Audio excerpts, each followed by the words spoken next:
Nakakakuha ka ba ng error message na ganito kapag nag-login sa BPI mobile app? Tara, pag-usapan natin.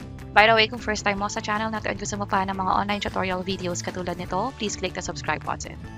Nag-try ako mag-login sa BPI mobile app gamit yung fingerprint ko at nakakakuha ako ng error message katulad nito, access locked.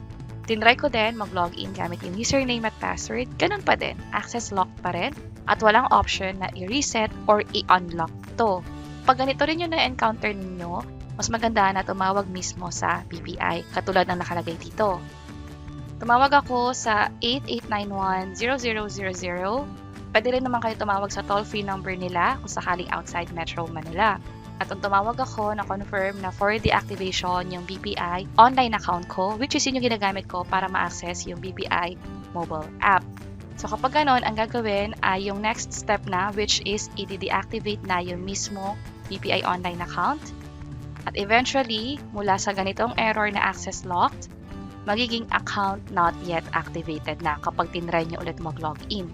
At kapag ganito na yung naging error message ninyo, kailangan nyo na ulit mag-enroll or mag-register sa BPI mobile app.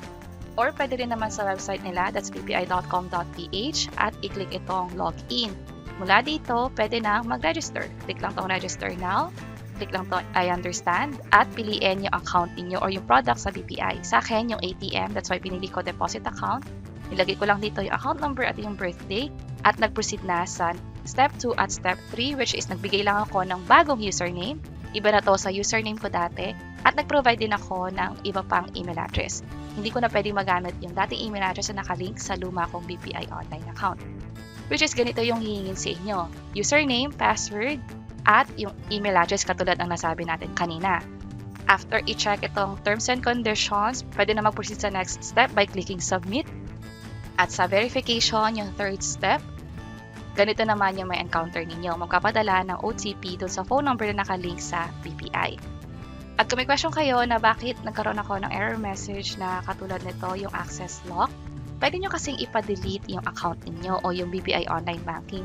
Lalo kung nakalimutan yung pina-deactivate nyo nga pala siya or pinalock nyo muna, pwede nyo i-double check sa BPI at i-advise nga kayo ng next step na kailangan i-delete yung account para makapag-register ulit kayo. Sa case ko, hindi naman umabot ng 3 banking days bago ma-fully deactivate. After nung call, na-deactivate na kaagad siya. That's why nakakuha na ako ng error na katulad nito. At kapag ganun nga, after 10 minutes, yung in-advise sa akin, pwede na ulit ako mag-register sa BPI. So yun yung naging experience ko. Hindi ko alam kung pareho tayo naging experience at naging issue na din.